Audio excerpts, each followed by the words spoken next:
On a travaillé le sol, on travaille debout, on travaille les étranglements, on travaille les hamlocks.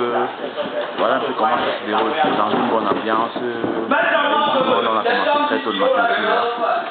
Bon, on continue jusqu'à 9h environ. Et vous travaillez combien de minutes par série? Les ondes sont divisées ici en fonction de la finance. À partir du moment où on a une forte affluence sur le tapis, on va travailler dans les 5 minutes. Mais quand nous sommes diminués, par exemple, comme aujourd'hui, nous sommes dans 7 minutes par onde et avec 2 minutes de repos. Donc ça nous permet vraiment d'essayer d'avoir un peu le niveau des autres, même comme nous sommes encore un petit peu amateurs. Donc on essaie de travailler là-dessus. Donc on a des supports, on a des gens qui nous aident pour la progression, le travail au sol, le travail debout, le travail de chaque boxing.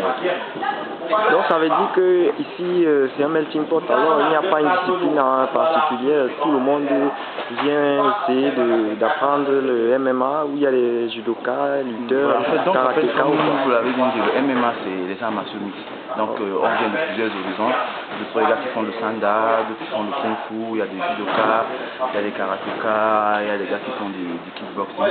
Donc en fait on vient mais dans une discipline qui est en train de naître, donc on travaille le sol, les appuis et autres. Chacun avec son style, on se retrouve et puis on s'adapte. Donc c'est un peu ça. On n'a pas de, on ne vient pas avec un style bien défini pour qu'on dit que le style va dominer tel ou autre. On ne fait pas un melting pot, mais c'est dans une discipline, chacun avec son style. Il était d'essayer de copier le style de l'autre, si on peut lui donner 2 ou 3 conseils, c'est comme ça. Vraiment, ça se passe bien jusqu'à présent. Il n'y a pas eu d'accident souvent. Non, ça se passe très bien. Déjà, il n'y a pas d'accident. La plupart de nous, c'est quand même des gens qui savent ce qu'ils font.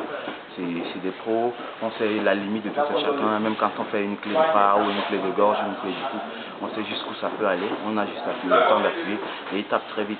Donc on ne vient pas avec les intentions vraiment de casser quelqu'un ou autre chose. C'est pour ça que depuis des mois ou des années aujourd'hui que nous pratiquons, il n'y a jamais eu d'accident en fait. On peut avoir des petits bobos, certes ça arrive, on peut avoir une petite bosse ou quelque chose, mais c'est pas un accident majeur puisque c'est maîtrisable. Ok, merci beaucoup. Merci. Bonne journée.